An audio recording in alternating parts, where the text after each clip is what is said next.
उत्तराखंड के उत्तरकाशी में 12 नवंबर को चार धाम मार्ग पर निर्माणाधीन सुरंग का एक हिस्सा ढह गया था। इसमें फंसे मजदूरों को बचाने के लिए पिछले 2 हफ्तों से चल रहे प्रयास अपने अंतिम पड़ाव में हैं।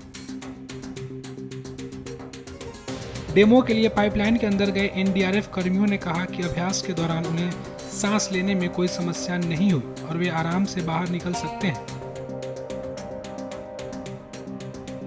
साथ ही बचाव कार्य के समय उपयोग की गई ऑगर मशीन का प्लेटफॉर्म सही हो गया है और आज शाम तक मजदूरों को बाहर निकाल लिए जाने की उम्मीद है।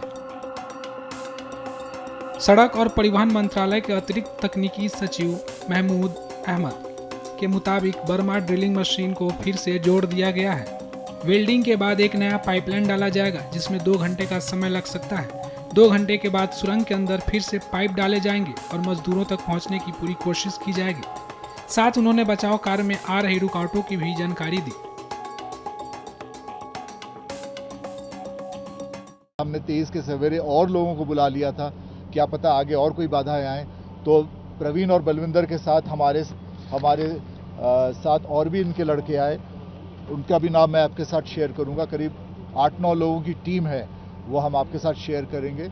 और ये लोग बड़ी बहादुरी से बिल्कुल फिर रात भर जाकर ये जो पाइप जो आप देखें जो छत पे ऐसा रहता है और लंबा सा ऐसे होके, और मलबा के साथ कोलैप्स के बाद ये मशीन में ये सामने ऑगर इसलिए चल नहीं पाया, तो वो ऑगर के जो ब्लेड्स हैं, वो ऑगर के ब्लेड्स के चारों तरफ ऐसे मुड़ गया।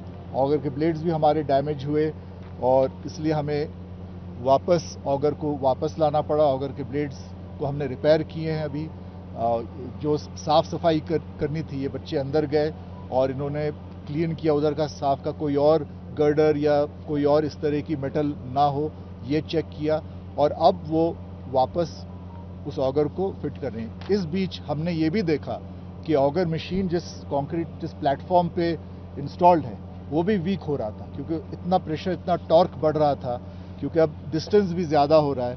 45 मीटर से और हम आगे जाने की कोशिश कर रहे हैं। तो हमने इसी समय, ऐसा नहीं कि हमने कोई भी समय वेस्ट किया है, कोई भी समय बेकार में एक्स्ट्रा लिया है, वैसा नहीं हुआ है। हम इसी समय जब ये क्लीनिंग हो रहा था, अंदर पाइप सफाई हो रही थी और जो जितने सारे मेटल के 4 पोल्स जो मैंने आपको अभी दिखाया, या उससे पहले भी जो गर्डर्स जो हमारे रास्ते पे अड़चन पैदा कर रहे थे, उसी वक्त हमने कंक्रीट का प्लेटफॉर्म किया, उसकी मतलब ग्राउटिंग की उसकी, और जो भी रॉक बोल्टिंग कहते हैं, रॉक बोल्टिंग भी की हमने, ताकि मशीन फिर से मजबूत से बैठा रहे।